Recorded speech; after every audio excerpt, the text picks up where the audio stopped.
Halo semuanya, yuk kita kembali membaca buku Hal Mengikuti Jejak Kristus karangan Thomas A. Kempis yang diterjemahkan oleh Monsinyur J.O.H. Patmasaputra PR.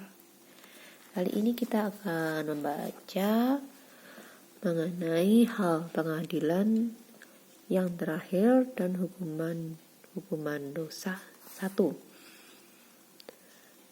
Dalam segala hal, hendaklah kita melihat akhirnya dan renungkanlah bagaimana kita nanti akan berdiri di muka Hakim yang Maha Tinggi, yang tahu akan segala-galanya, yang tak dapat diberi suap dan tak akan mengakui alasan-alasan yang tak sah, tetapi yang akan menjatuhkan pengadilan yang seadil-adilnya. Orang berdosa yang celaka.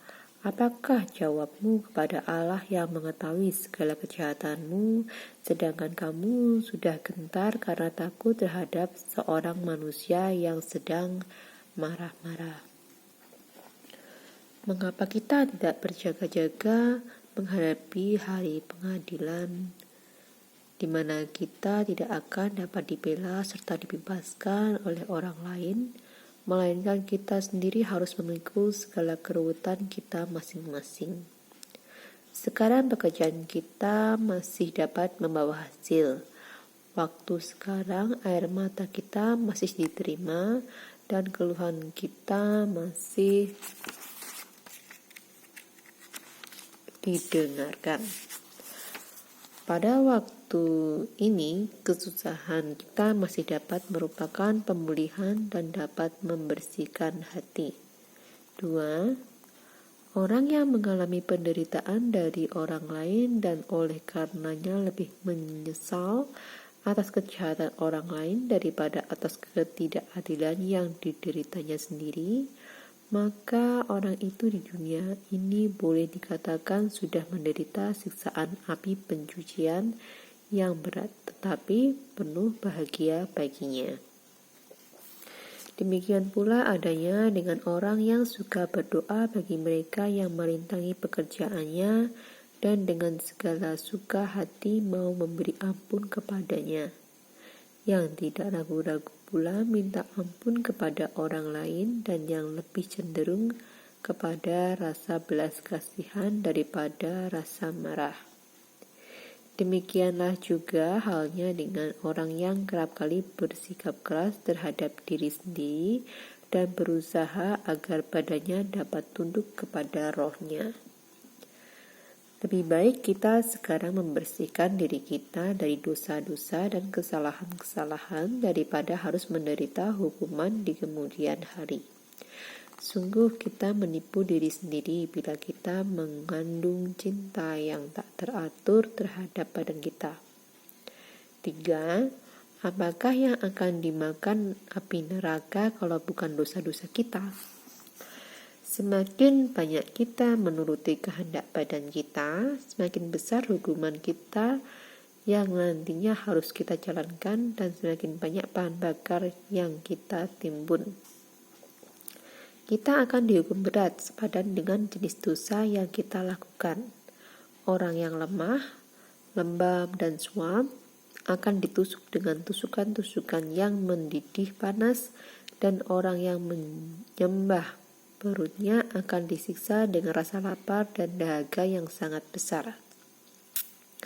Orang-orang yang selalu mencari kenikmatan daging akan disiram dengan lemak yang mendidih dan belerang yang berbau busuk. Dan mereka yang suka marah-marah akan meraung-raung seperti anjing gila yang kesakitan. 4. Tak ada kejahatan satupun yang tidak akan disiksa. Orang yang sombong akan menderita penghinaan, dan yang kikir akan terjepit karena menderita kekurangan. Di sana 1 jam siksaan adalah lebih berat daripada 100 tahun hidup betapa berat di dunia ini. Di sana tak akan ada istirahat, tak ada penghiburan bagi yang terhukum. Di dunia sini dalam pekerjaan yang berat, kadang-kadang masih ada waktu untuk menarik nafas dan masih ada teman-teman yang memberi penghiburan. Maka hendaklah kita sekarang prihatin dan menyesal atas dosa-dosa kita, agar supaya pada hari kiamat kita beserta orang-orang yang telah bahagia tak akan dihinggapi ketakutan. Sebab pada saat itu orang-orang yang baik akan berdiri dengan penuh kepercayaan berhadapan dengan mereka yang dahulu pernah menindas mereka. Pada saat itu mereka yang sekarang dengan rendah hati tunduk kepada pertimbangan-pertimbangan orang lain akan berdiri untuk mengadili. Orang-orang yang miskin dan rendah hati akan mempunyai harapan yang besar, sedangkan orang-orang yang sombong akan takut dalam segala hal. 5.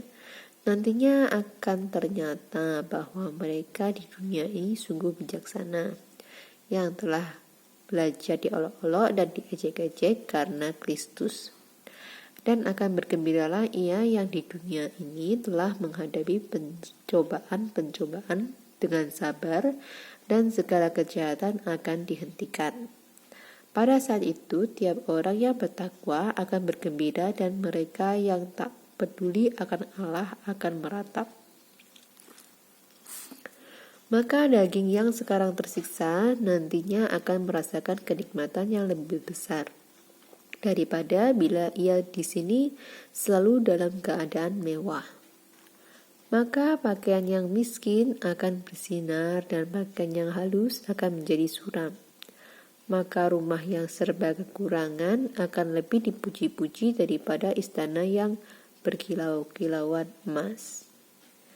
Maka kesabaran yang tetap akan lebih berguna daripada segala kekuasaan dunia. Maka ketaatan yang sederhana akan dijunjung lebih tinggi daripada segala kecerdikan duniawi. 6. Maka rasa batin yang murni dan baik akan memberi kegembiraan yang lebih besar daripada segala macam ilmu dan hikmat. Maka meremehkan kekayaan akan lebih dihargai daripada segala kekayaan orang-orang duniawi. Maka kita akan lebih merasakan penghiburan dalam berdoa yang takwa daripada dalam makanan yang terpilih lezatnya.